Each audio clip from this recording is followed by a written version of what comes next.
Gostaria que vocês, por favor, abrissem a Bíblia. Êxodo, capítulo 17. Nós iremos ler a partir do verso 1. Êxodo, capítulo 17.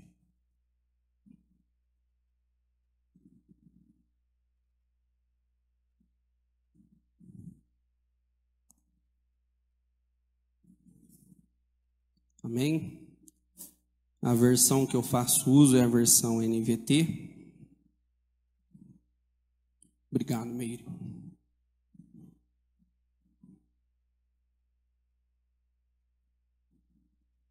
Diz assim as Escrituras: Por ordem do Senhor, toda a comunidade de Israel partiu do deserto de Sim e andou de um lugar para o outro. Por fim, acamparam em Refidim, mas ali não havia água para beberem. Mas, uma vez, o povo se queixou de Moisés e exigiu: dê-nos água para beber. Moisés retrucou: por que brigam comigo? Por que põem o Senhor à prova? Afligido pela sede, o povo continuou a se queixar de Moisés: por que você nos tirou do Egito? Quer matar de sede a nós, nossos filhos e os nossos animais? Então Moisés clamou ao Senhor: que devo fazer com este povo? Estão a ponto de me apedrejar. O Senhor disse a Moisés: passe à frente ou adiante do povo. Leve sua vara, aquela que você usou para bater nas águas do Nilo, e chame alguns dos líderes de Israel para acompanhá-lo.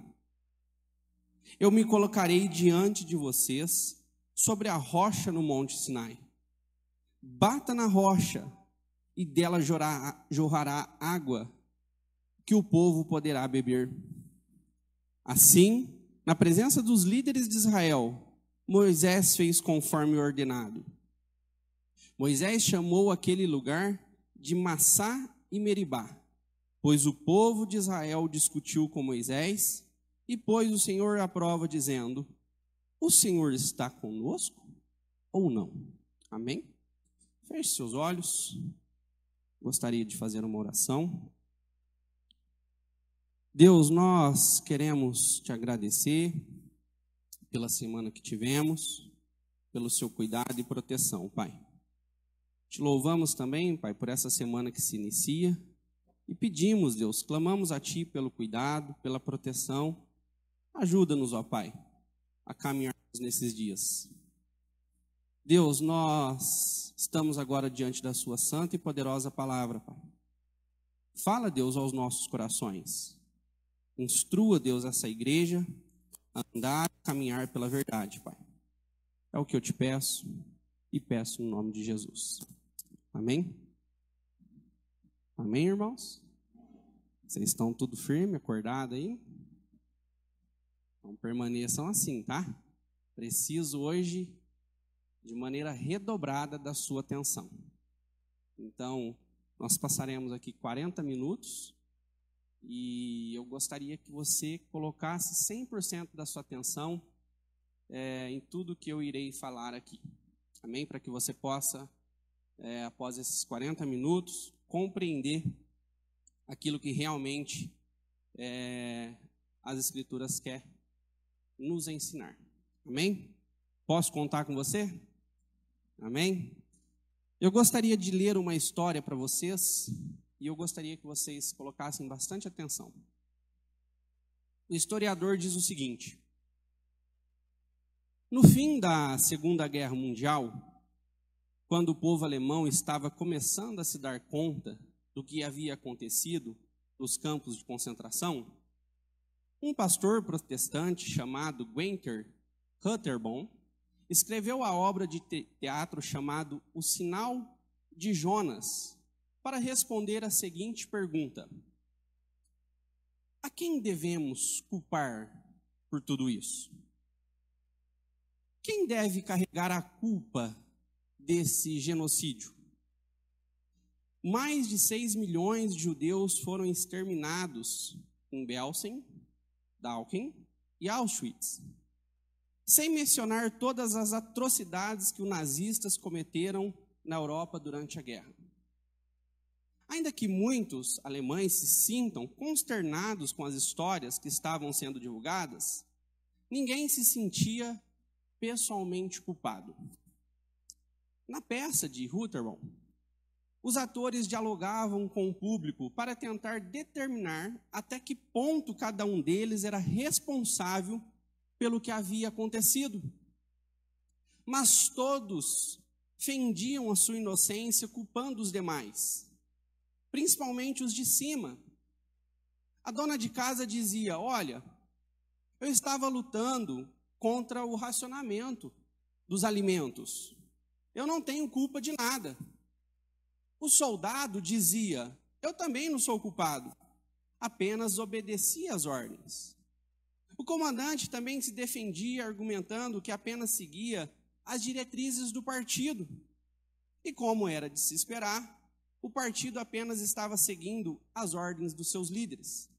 Cada vez subiam mais a escada de autoridade. Finalmente, um homem ficou de pé e declarou que a verdadeira culpa estava muito além do exército, muito além do partido e até mesmo muito além de Hitler. E ele disse o seguinte: Deus é o culpado. Ele é o único que deve ser julgado aqui. Não só pelo que os nazistas fizeram durante toda a guerra, mas também por todas as misérias e calamidades que vemos no mundo. Deus é o culpado. Isso é incrível, né, irmãos? O homem decide dar as costas a Deus, mas quando colhe os frutos da sua loucura, começa a projetar sua culpa em outras pessoas, até que cedo ou tarde termina culpando o próprio Deus, com quem nunca se importaram. De repente, os acusados se transformam em acusadores e pretende que Deus se sente no banco dos réus para ser julgado. Isso foi o que os israelitas fizeram no deserto, em um dos episódios mais surpreendentes do Antigo Testamento, encontrado nos primeiros 7 versículos do capítulo 17. Irmãos, hoje, a exemplo dessa peça escrita por esse pastor protestante, nós faremos, uma leitura de uma situação onde Deus, ele foi colocado, no banco dos réus. E não se espante, porque você com certeza irá se identificar com aqueles que colocam Deus no banco dos réus. Eu gostaria de pensar com vocês sobre essa prepotência humana em caminhar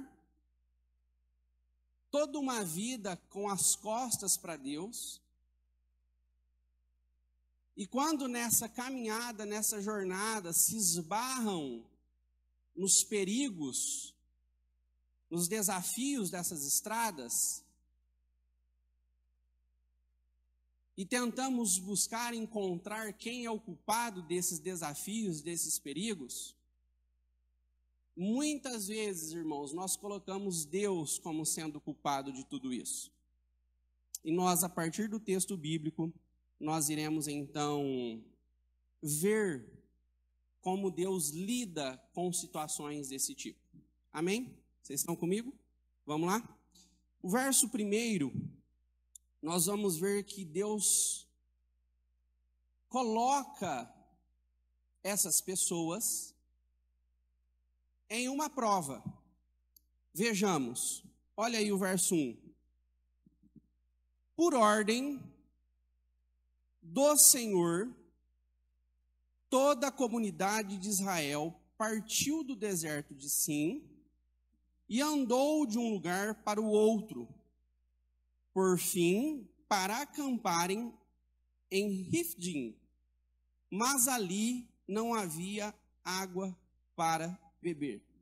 Irmãos, o próprio Deus, diz as Escrituras, aí na primeira parte, por ordem do Senhor, o próprio Deus havia colocado essas pessoas aonde eles estavam. Deus havia e estava conduzindo essas pessoas. Se olharmos um pouquinho para trás no texto bíblico, veremos que Deus está, de maneira iminente, agindo na vida dessas pessoas.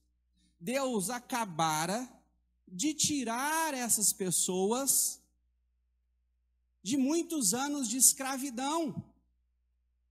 Essas pessoas foram escravizadas por muito tempo no Egito. E quando Deus tira essas pessoas do Egito, através da pessoa do Moisés, Deus conduz essas pessoas de maneira milagrosa, é o que diz as Escrituras, fazendo com que o mar se abra no momento,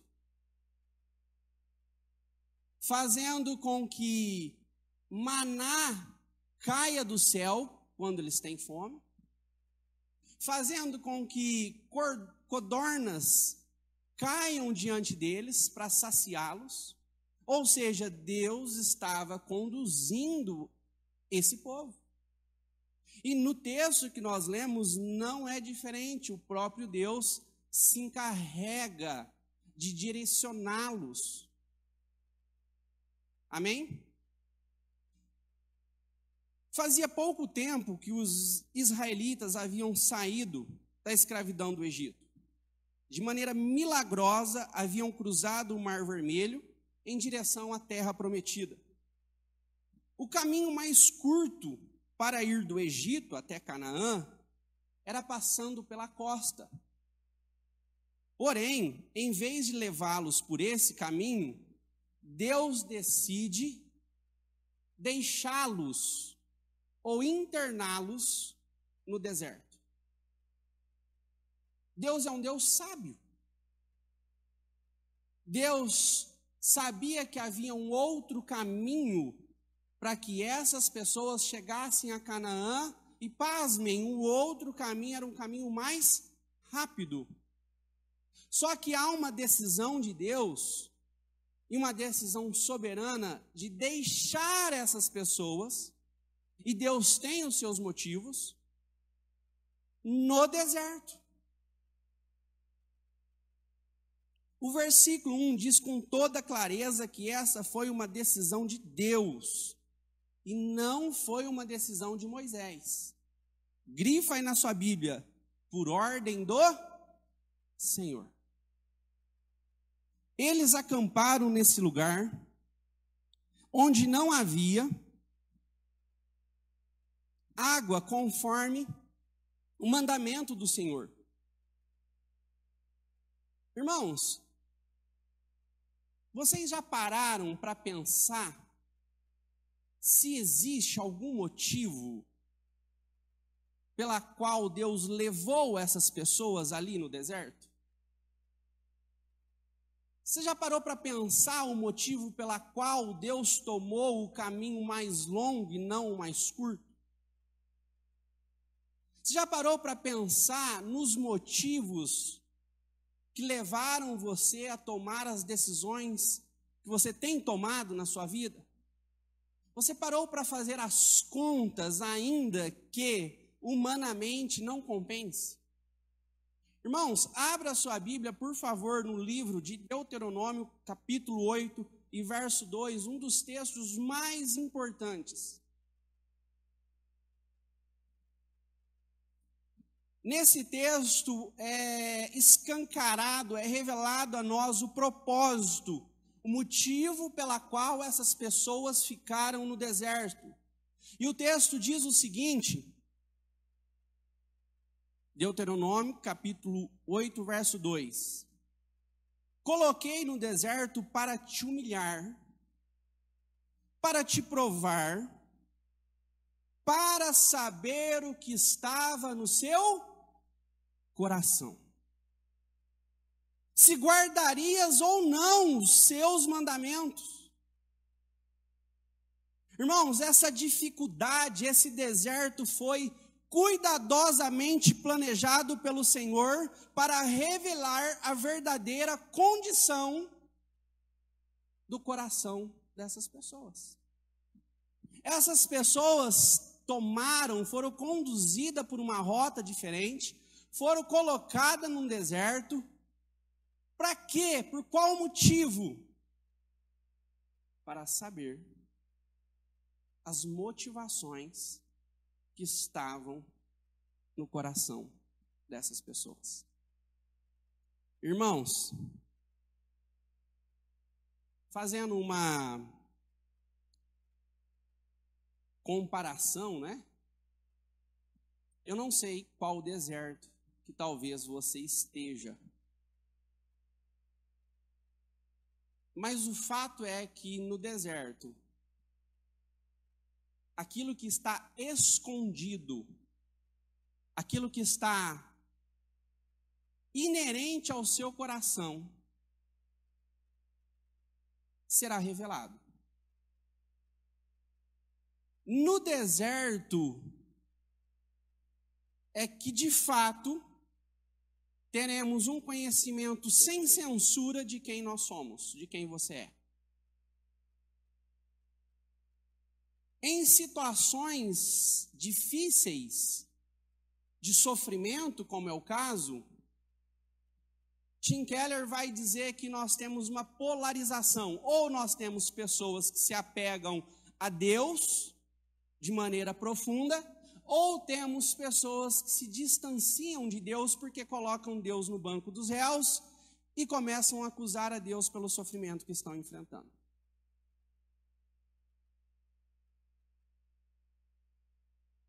Só que muitas vezes nós, cidadãos do século 21 e ansiosos como nós temos caminhado, irmãos, queremos tomar as decisões em relação ao contexto que nós estamos vivendo de maneira rápida. E não percebemos, irmãos, o quanto Deus está profundamente no controle de todas as coisas.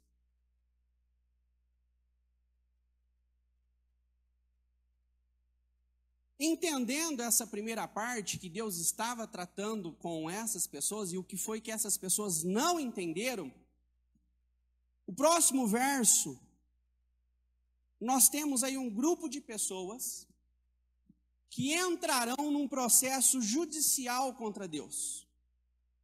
Irei usar algumas palavras de cunho do universo aqui jurídico, e se porventura eu esvaziar alguma dessas palavras aos profissionais da área, eu peço perdão, não é a intenção. O texto diz o seguinte, o verso 2, o verso 3 e o verso 17 diz o seguinte: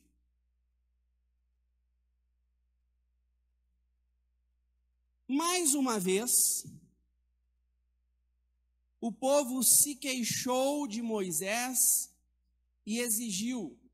Irmãos, esse se queixou, esse povo exigindo, as palavras aqui no original, ela tem uma profundidade a mais, aquém dessa questão de murmuração. Não era isso.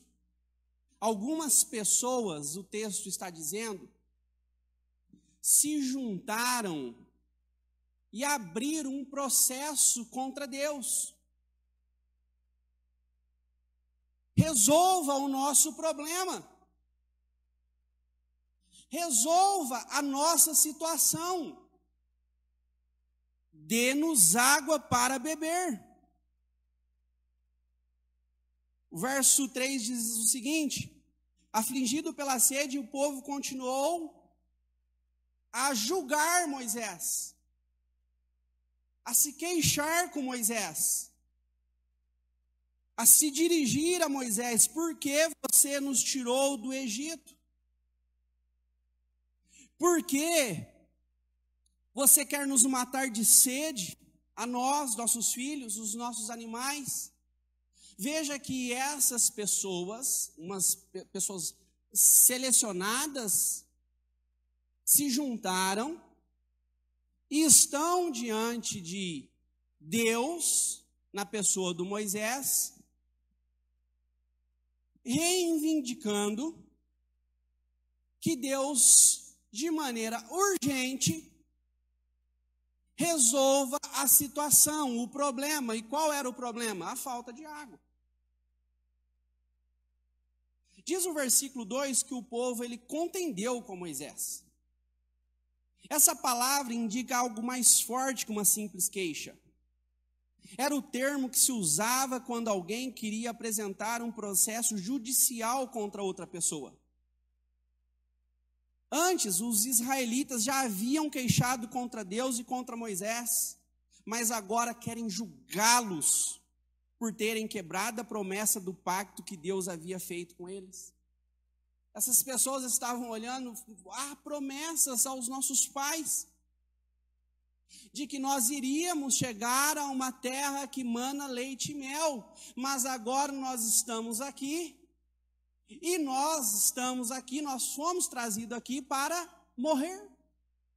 E nós iremos morrer, assim como os nossos filhos irão morrer, assim como todos os nossos animais irão morrer.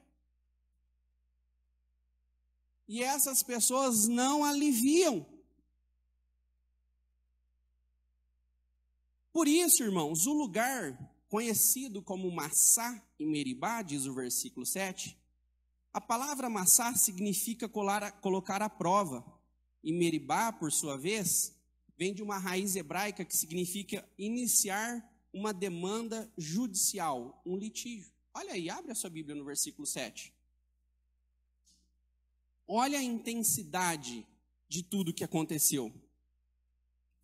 Por conta dessa discussão, Moisés chamou aquele lugar de Massá e Meribá. Por quê? Ali o povo de Israel discutiu, ou seja, abriu uma ação judicial, colocando o Senhor à prova. Estava Deus, então, sentado no banco dos réus.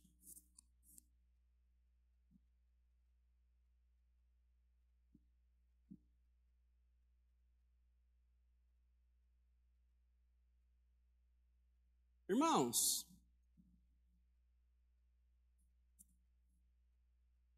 quantas e quantas vezes, talvez com palavras diferentes, lugares diferentes,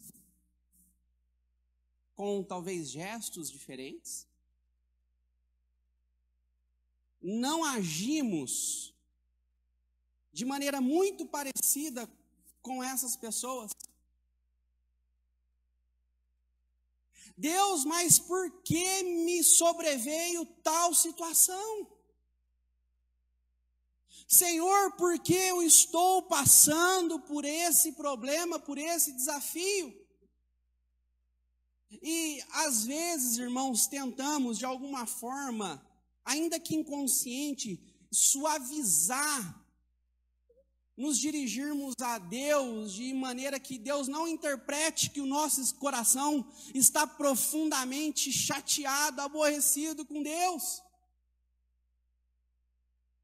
Senhor, eu queria falar para o Senhor que alguma coisa está errado, que o Senhor errou em alguma situação da minha vida aí, e está acontecendo essa situação toda, mas, sabe?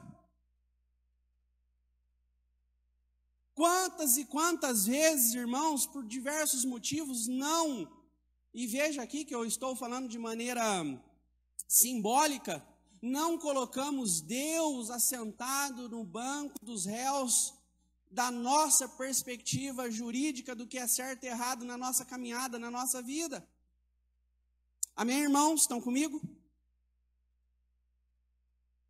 Em outras palavras, fizeram uma avaliação da atuação de Deus e chegaram à seguinte conclusão: que Deus havia tirado do Egito por meio de falsas promessas, a fim de matá-los no deserto. Moisés, o Senhor você tirou a gente do deserto, aliás, do Egito, da escravidão do Egito, nos trouxe para o deserto, e aqui quer nos matar? Quer nos destruir?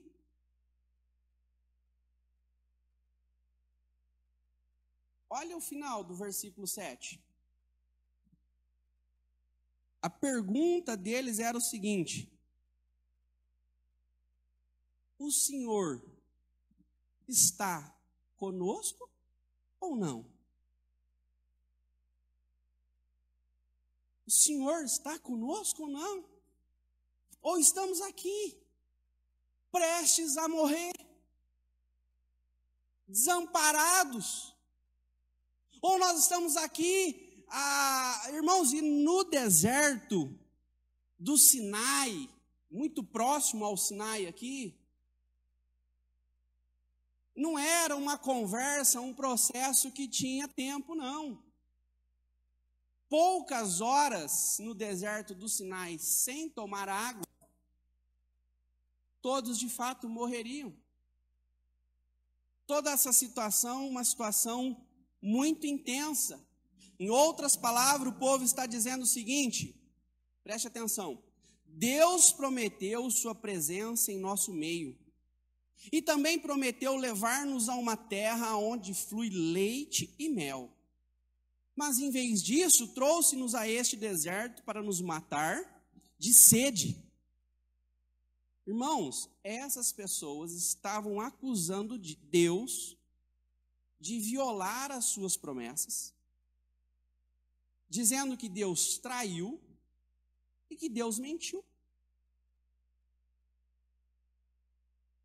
Assim, em vez de assumir a postura submissa de quem espera na misericórdia e na bondade de Deus, os israelitas demandaram a Moisés que lhe dessem água, no mesmo instante em que se recusavam a ver a proteção de Deus e sua presença entre eles.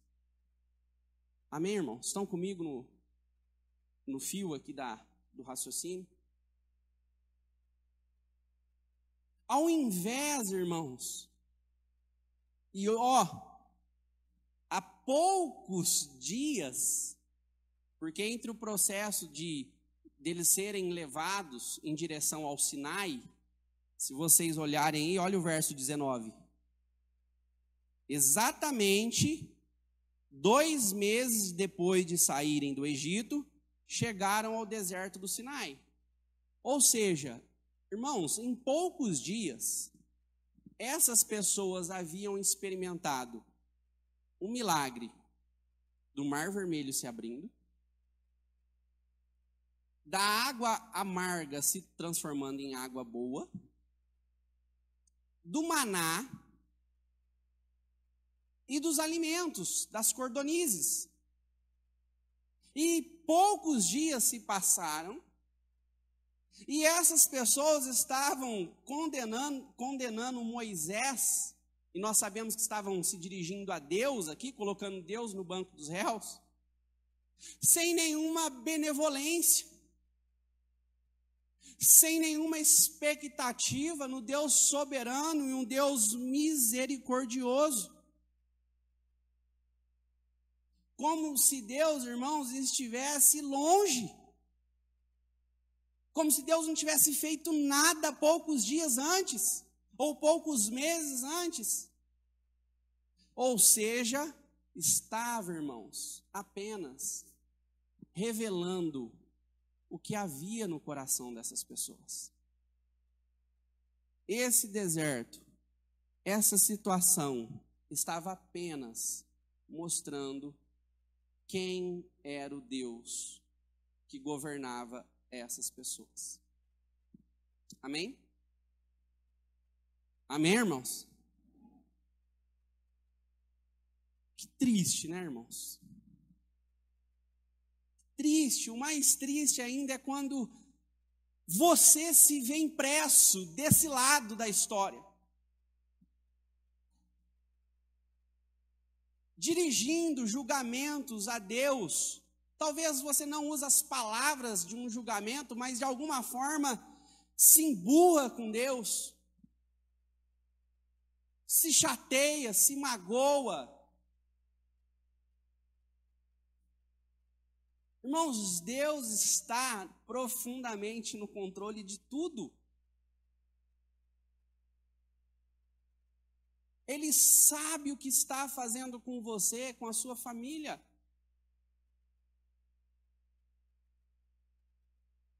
Vamos para a segunda parte. Verso 4 e verso 5, há um juízo. Moisés, ele se vê desesperado. Eles vão me matar. E Moisés, então, se dirige a Deus. Então Moisés clamou ao Senhor: o que devo fazer com este povo? Eles estão a ponto de me apedrejar. Irmãos, olha o desespero de Moisés. Moisés estava aqui diante de uma pena capital. Moisés, dentro do processo jurídico aqui dessas pessoas, Moisés iria ser morto, apedrejado, porque essas pessoas não estavam satisfeitas com o que estavam acontecendo. Em outras palavras, sabe quando as coisas não acontecem conforme você planejou? E quando as coisas não acontecem conforme você planejou, a gente fica profundamente desesperado. E quando a gente fica profundamente desesperado, a gente começa a tirar para todos os lados, tentando achar um culpado. E a gente sabe que muitas vezes eu sou o culpado, você é o culpado do que acontece na sua vida. E pasmem, nós colocamos Deus assentado no banco dos réus e dizemos muitas vezes que Ele é culpado pelas coisas que acontecem na nossa vida. Olha o que está acontecendo comigo, parece que Deus não está me assistindo. Olha a situação que minha família está passando, parece que Deus não está vendo. O que Deus quer fazer comigo, o que Deus está fazendo comigo. Amém? Moisés sabia que o povo estava a ponto de matá-lo, então clamou a Deus. E Deus lhe respondeu dizendo que se colocasse diante do povo, junto com os anciãos de Israel. Versículo 5. Em outras palavras, o que Deus estava dizendo a Moisés era que convocasse um tribunal. Deus então fala: vamos resolver essa situação. Vamos lidar com esse tipo de situação. Já foi revelado o que há no coração do ser humano. Então vamos lidar. Olha o verso 5. O Senhor disse a Moisés: Moisés, passe à frente do povo. Leve a sua vara, aquela que você usou para bater nas águas do Nilo, e chame alguns dos líderes, os anciãos de Israel, para acompanhá-lo. Moisés, agora você vai fazer aqui um júri. E eu quero que você coloque aqui diante, perto de você, pessoas que possam lhe ajudar a lidar com essa situação toda. Naqueles dias, os anciãos da nação funcionavam como uma espécie de júri para julgar os assuntos que eram pleiteados. Portanto, esse litígio entre Deus e o povo deveria ser executado com todas as formalidades legais que um julgamento dessa natureza requeria. Irmãos, veja que a coisa está tomando uma forma jurídica cada vez mais próxima do que nós conhecemos. Era assim que as coisas eram resolvidas no Antigo Testamento. Deus também lhe ordenou que tomasse em suas mãos, e preste atenção nisso, irmãos, a vara com que havia tocado o rio Nilo quando as águas se transformaram em sangue. Deus lhe dera essa vara no episódio da sarça ardente como uma prova da sua presença. Essa vara era um símbolo, irmãos, o que estava na mão de Moisés quando Deus falou: olha, pegue, tome essa vara, junte esses anciãos para lidar com essa situação, Deus estava dizendo o seguinte: essa vara é o que eu conferi a você, autoridade e poder para julgar tais situações. Amém, irmãos? Então, esse elemento que Moisés, esse cajado que Moisés carrega, juntamente com esses anciãos, é um elemento conferido a Deus, a Moisés, de autoridade e poder. Vocês estão comigo? Posso ouvir um amém? Mais forte, irmãos. Amém. Se tiver alguém dormindo aí, você chama aí. Quando Moisés tocou as águas do Nilo com essa vara, estava aplicando o juízo de Deus contra os egípcios. Dessa forma, Deus estava pedindo a Moisés que atuasse com juízo neste caso, emitindo um veredito e executando a sentença. Quando Moisés se colocou diante do povo com essa vara na mão, todos os presentes sabiam que alguém estava prestes a ser castigado. Irmãos, então, quando Moisés estava passando diante do povo, com uma vara de autoridade e poder nas mãos, rodeado por anciãos, em direção à decisão que deveria ser tomada, evidentemente, todos que estavam vendo essa cena sabiam que uma execução seria expedida e alguém, então, seria condenado. Estão comigo? Alguma coisa iria acontecer.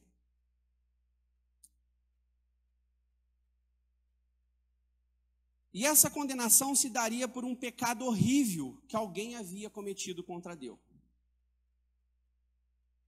Essa condenação, esse castigo, seria, irmão, sobre alguém que cometera algo horrível contra a pessoa de Deus. E é neste momento, irmãos, que nós temos uma das situações mais impressionantes do Antigo Testamento.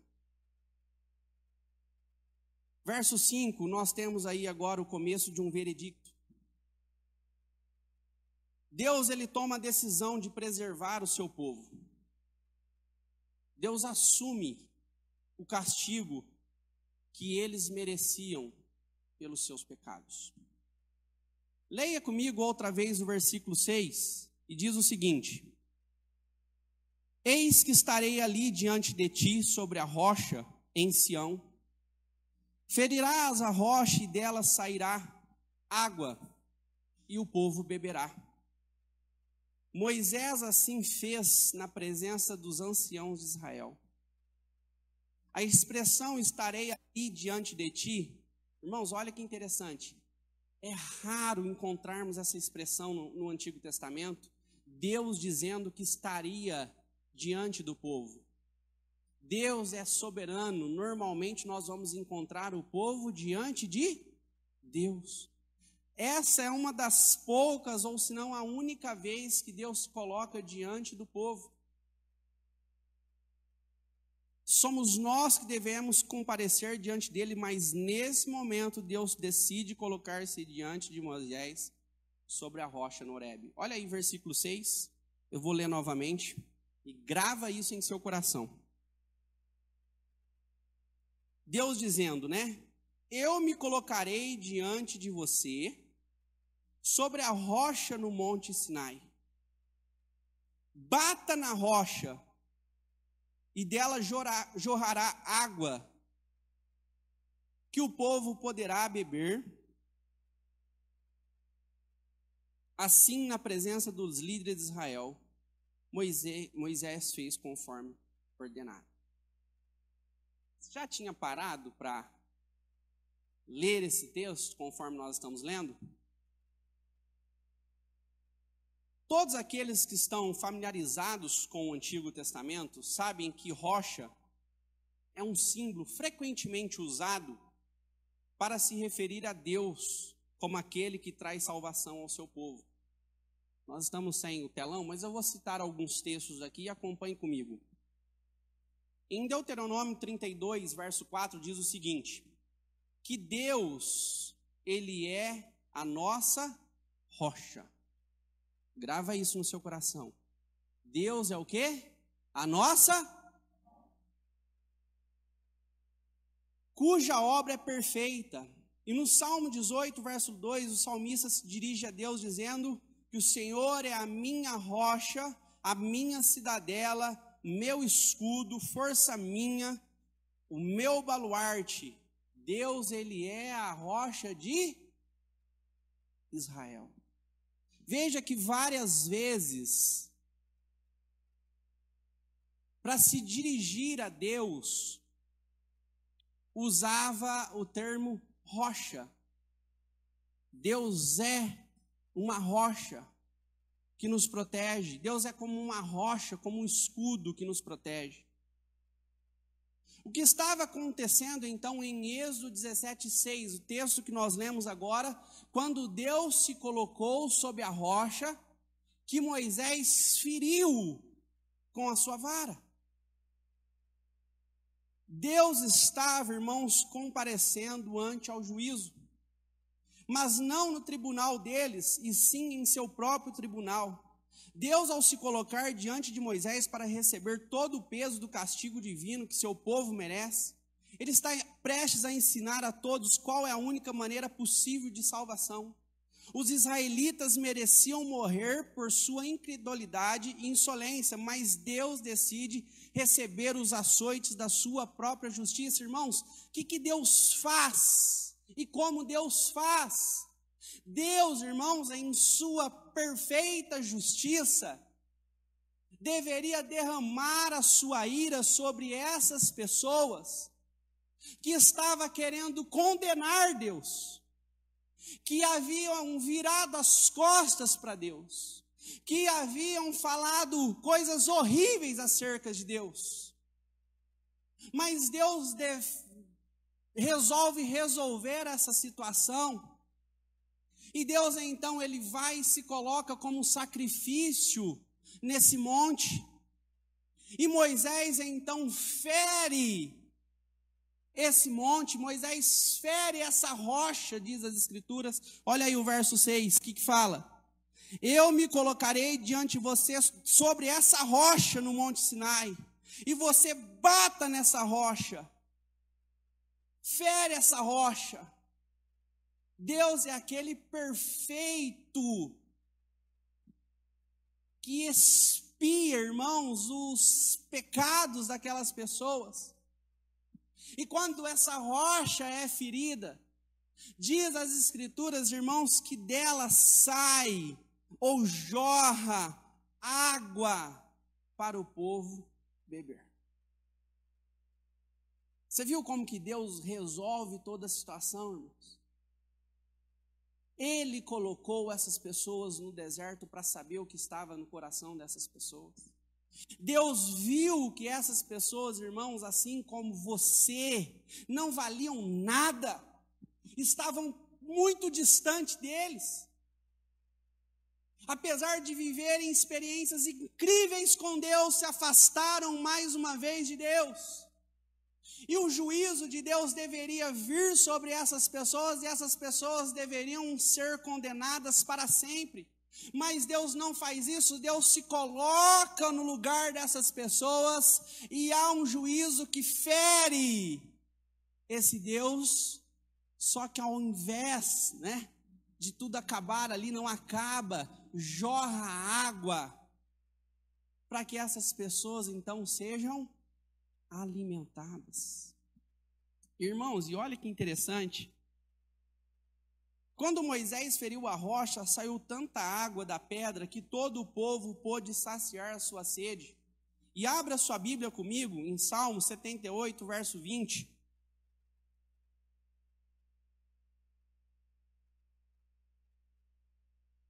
Vamos lá, fazer um exercício aí de achar? Enquanto você vai procurando, eu vou ler. Em Salmo 78, 20 é dito que a corrente de água era tamanha que inundou a terra. Quando o salmista estava escrevendo sobre esse episódio, ele disse que quando Moisés bateu na rocha, irmão, saiu tanta água, mas tanta água que parecia que a terra tinha sido inundada.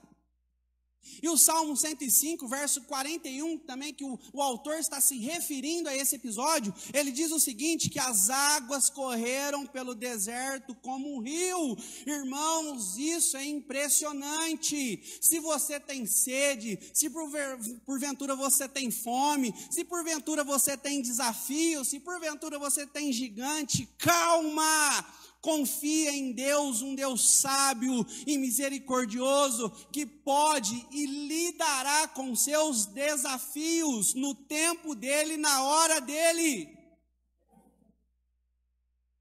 Amém? Irmãos, que impressionante! O povo que merecia ser castigado com o seu pecado recebe em troca toda a água necessária para matar a sua sede. Pois Deus decidiu receber o castigo que eles mereciam. Eles foram salvos naquele dia por causa da ferida de Deus, se é assim que podemos dizer. Amém? Esta é a grande mensagem da Bíblia, irmãos. O Deus de toda a graça recebeu na pessoa do seu Filho a ferida que nós merecíamos. Um Deus, irmãos, gracioso, colocou o seu Filho na cruz do Calvário, e o mesmo foi ferido, e sobre ele, diz as Escrituras, que estavam as minhas e as suas transgressões. O castigo que eu e que você merecia, estava colocado sobre ele na cruz do Calvário. Por conta, irmãos, da nossa rebelião, por conta de nós termos colocado várias e várias vezes Deus assentado no banco dos réus. Por isso, Paulo interpreta esse incidente no capítulo 10 da sua primeira epístola aos Coríntios. Irmãos, abra esse texto, ele vai subsidiar essa informação que eu estou passando para vocês. 10, eu vou ler a partir do verso 1, diz o seguinte, preste bastante atenção nisso. Irmãos, olha que profundo isso. Irmãos, Paulo está dizendo, não quero que vocês se esqueçam do que aconteceu muito tempo atrás. Quando muito tempo atrás, irmãos? Lá em Êxodo 17. Quando nossos antepassados foram guiados por uma nuvem que ia diante deles. Atravessaram o mar, na nuvem e no mar. Todos foram batizados como seguidores de Moisés. Todos comeram do mesmo alimento espiritual. Irmãos, olha esse texto agora. E todos beberam o que, irmãos? Da mesma água. Pois beberam da rocha espiritual que os acompanhava. E quem é essa rocha, irmãos? Quem é essa rocha? Cristo. O texto que nós lemos, quando fala que Deus colocou adiante deles na rocha, para que fosse ferido, irmãos, é uma pequena, luz sobre aquilo que haveria de acontecer. Cristo, irmãos, é a rocha que foi ferida, irmãos, por Deus, para que a minha e a sua vida fosse transformada, para que eu e você fôssemos perfeitamente saciados com um rio de águas. Irmãos, Deus é soberano. O Senhor Jesus colocou-se sobre a rocha no Sinai para receber o golpe da vara de Moisés. Irmãos, isso aponta para aquilo que seria feito na cruz. O castigo que todos mereciam estava sobre ele.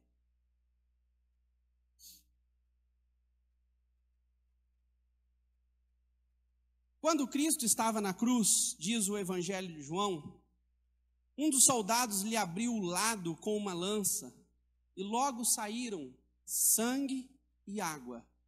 João 19:34. o sangue que nos limpa de todo pecado e a água viva que sacia nossa sede. Graças à sua morte na cruz, os crentes são saciados com a água da salvação. O que você precisa, irmãos, nos seus dias difíceis? Por mais estranho que pareça, é estar próximo desse Deus poderoso, convicto daquilo que Ele fez por você na cruz do Calvário. E a água que flui dele saciará a sede da sua alma, hoje e eternamente. Você se lembra da conversa do Senhor Jesus Cristo com a mulher samaritana junto ao poço de Jacó, no capítulo 4 de João? Quem lembra aqui, quando Jesus encontrou com a mulher samaritana? Quem beber desta água tornará a ter sede, diz o Senhor. Só que aquele, porém, que beber da água que eu lhe der, nunca mais terá sede. Pelo contrário, a água que eu lhe der será nele uma fonte a jorrar para a vida eterna. Lembra quando Jesus encontra e fala, olha, se você beber dessa água aqui, você irá outra vez ter sede. Mas se você beber da água que eu lhe der, você nunca mais terá sede. Cristo, irmãos, é a verdadeira rocha do Monte Horebe. Aquele, ao ser ferido na cruz com a vara da justiça divina, fez brotar uma corrente de água que sacia plenamente a sede de todo aquele que venha e beba por meio da fé. Irmãos, quais são os seus desafios? Quais são, irmãos, a sua sede, as suas faltas? A partir do que nós aprendemos, nós entendemos que quando você se achega a Cristo, pela fé, a água que flui dessa fonte, irmãos, é capaz de alimentar ao ponto de você nunca mais ter sede. Agora, ao contrário também é verdade. Se os caminhos que você tem andado, os becos que você tem se encontrado, as ruas e as avenidas que você tem passado, tem te feito agônico, desesperado, ansioso, não sabe o que faz e neste momento coloca Deus assentado no banco dos réus e começa a anunciar ou denunciar julgamento sobre Deus, você está com um grande problema. O seu problema é que você ainda não conheceu o Deus Todo-Poderoso e está caminhando longe desse Deus. E essa noite eu quero fazer um convite para você. A única forma de você viver diferente é vivendo em Cristo Jesus. E nele você encontrará tudo o que é necessário, tudo o que precisa, nós temos somente em Cristo Jesus. Amém? Mais adiante, no capítulo 7 do Evangelho de João, o Senhor Jesus Cristo se colocou em pé na última festa dos tabernáculos, e erguendo a voz no templo, disse a todo o povo, olha o que Jesus disse, irmãos, e que os seus ouvidos essa noite possam ouvir essa verdade. Se alguém tem sede, venha a mim e beba. Quem crer em mim, como diz as Escrituras, do seu interior fluirão rios de água viva. É por isso que no capítulo 32, irmãos, guarda esse texto. Por favor, se você não conseguir lembrar de nada do que eu falei, grifa esse texto na sua Bíblia. Por favor, tenta memorizar esse texto em 2021. No capítulo 32 de Isaías, escrito 700 anos antes da vinda de Cristo, o profeta anunciava a vinda de um grande rei, que seria ao mesmo tempo uma rocha de refúgio e um manancial das águas. Diz assim o texto, preste atenção, irmãos, já estou encerrando. Preste atenção na leitura. Eis aí está o que reinará, um rei com justiça. Este servirá de esconderijo contra o vento, de refúgio contra a tempestade, de torrentes de água em lugares secos e de sombra de grande rocha em terra sedenta. Irmãos, quem é Jesus para você? O profeta Isaías, quando profetizou acerca desse Jesus, ele estava dizendo: olha, Jesus será para nós, para vocês que aqui estão, para mim, esse Jesus será um rei que age com justiça. Ele é um esconderijo contra o vento, esse Jesus. Ele é um refúgio contra a tempestade, diz as Escrituras. Ele é torrente de água em lugares secos. E ele é, irmãos, como uma grande sombra que é tida por uma grande rocha. Quem é esse Jesus, irmãos? Aquele quem beber essa água, irmãos, jamais terá sede. Cristo é a rocha bendita na qual podemos nos refugiar.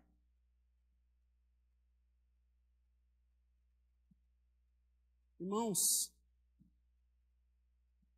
se refugie em Jesus. Na minha última fala aqui, eu preguei um texto que falava que ele, esse presente é um maravilhoso conselheiro, quem lembra? Irmão, se achega diante dele.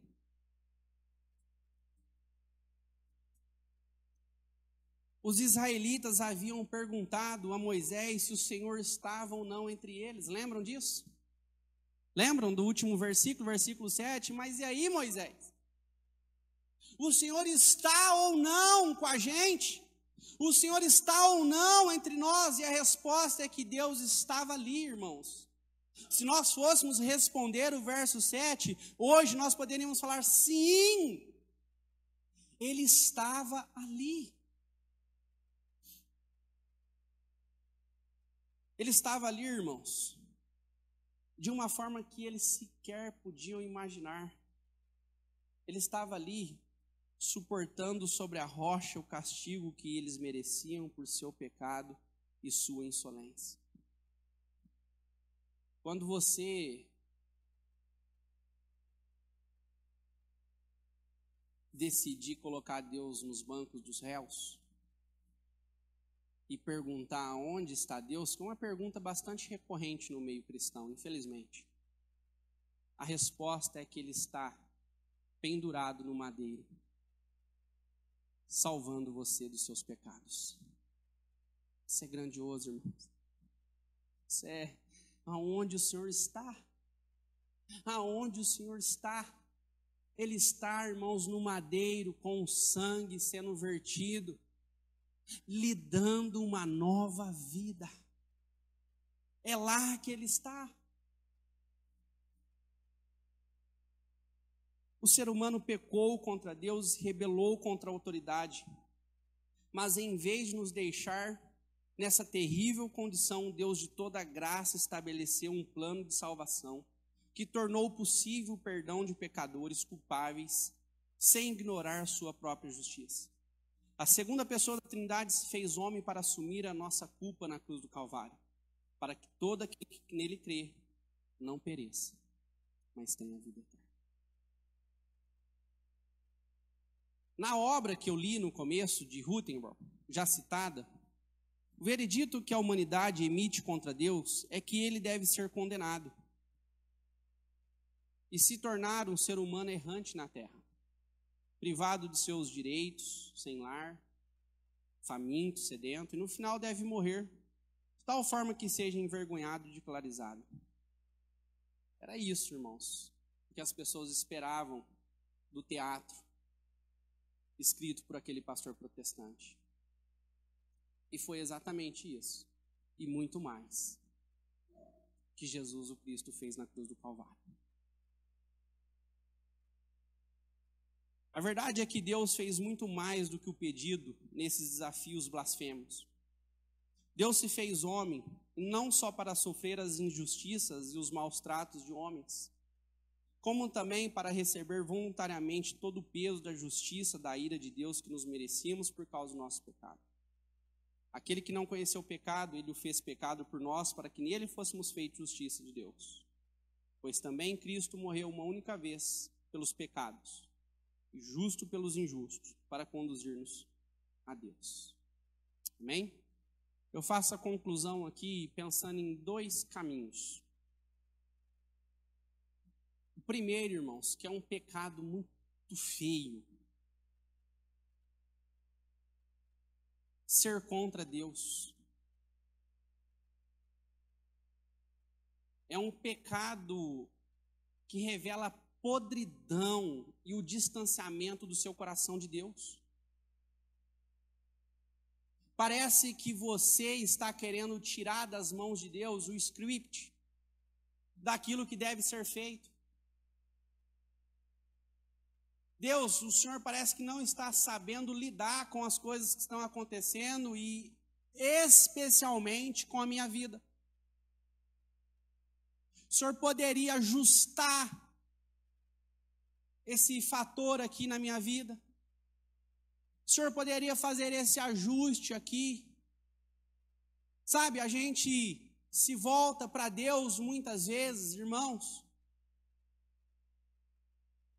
submetendo Deus, ou achamos que podemos submeter a Deus as nossas decisões.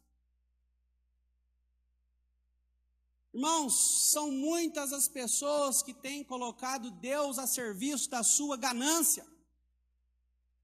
São muitas pessoas que têm colocado Deus a serviço da sua profunda ganância, que Deus tem que suprir todas as mazelas do seu coração.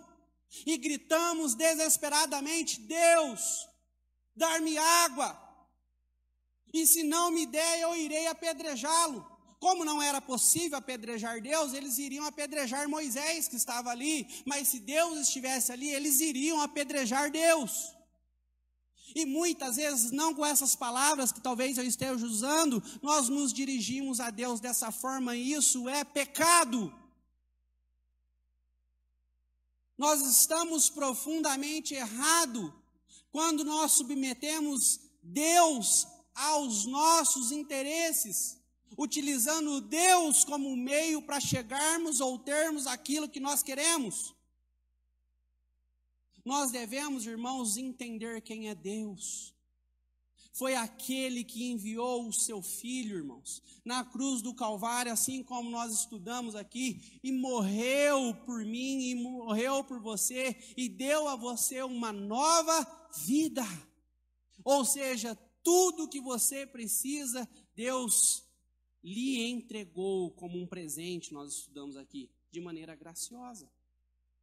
E se Deus foi capaz de entregar o seu Filho para morrer por você, irmãos, você acha que Deus não vai lhe ajudar quando você precisa de ajuda? Você acha que Deus não vai cuidar das suas feridas quando você estiver machucado? Você acha que Deus não vai abrir os seus olhos quando você não estiver enxergando? Vai, Ele é um Deus todo-poderoso, está no controle de todas as coisas.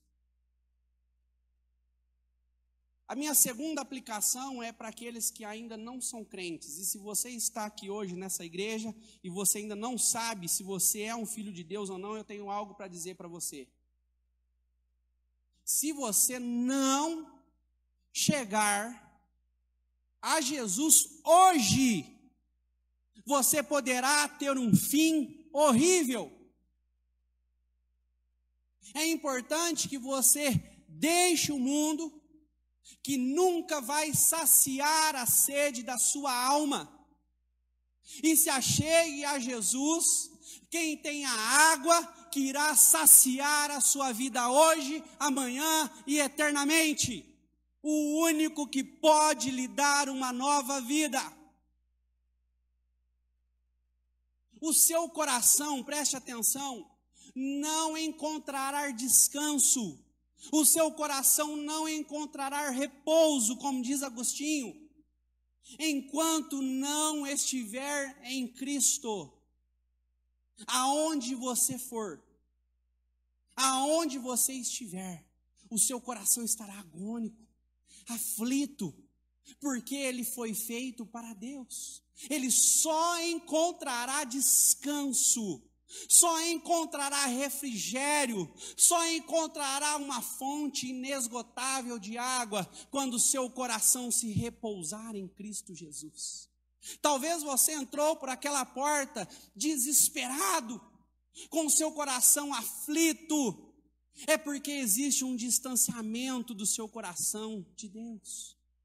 E se você quer deixar o seu coração em descanso, e consequentemente toda a sua vida, hoje, você precisa se repousar, se lançar nos braços do Pai na pessoa de Jesus o Cristo.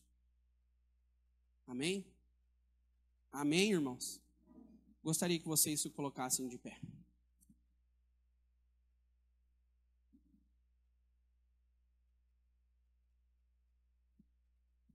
Feche seus olhos, vamos orar. Soberano e eterno Deus, nós queremos, Pai, te agradecer, nós queremos te louvar, Pai. Pedimos em oração agora, Pai, para que o Senhor venha nos sustentar nessa jornada, Pai. Deus, livra, Pai, o nosso coração desses pecados que os israelitas cometeram, Pai. Abra, Senhor, os nossos olhos, Deus, para que possamos enxergar, Pai, a sua maravilhosa graça, Deus, que é tudo o que nós precisamos, Pai. Deus, que ao invés, Pai, de nós colocarmos, Deus, como se fosse possível o Senhor no banco dos réus, Pai, venhamos, Deus, ser agradecidos, Pai, a sua benevolência, Pai, que nos tirou, Deus, das trevas e nos colocou, Pai, na sua maravilhosa luz, Pai. Deus, nós queremos, Deus, ser profundamente gratos àquilo que o Senhor tem feito nas nossas vidas todos os dias, Pai. Obrigado, Deus, pela essa vida, por essa nova vida que o Senhor nos deu, Pai, em Cristo Jesus. Pai, eu te louvo, Deus, e te agradeço por essa igreja, Pai. Te agradeço por todos os meus irmãos que aqui estão, Pai. Deus, eu peço que o Senhor possa dar a eles, Pai, um 2021, Deus, muito abençoado, Pai. Cuida de cada uma das famílias que aqui estão, Pai. Deus, que o Senhor possa sustentá-los nesses dias, Pai. Deus, que assim como no Antigo Testamento alguns milagres aconteceram, Pai, que milagres aconteçam na vida dos meus irmãos, Pai. Deus, que quando houver sede, Pai, que o Senhor seja, Pai, na pessoa de Jesus, uma fonte inesgotável, Pai, de graça, sendo derramada em cada lar aqui representado, Deus. Essa é a oração que eu faço e faço no nome de Jesus. Amém.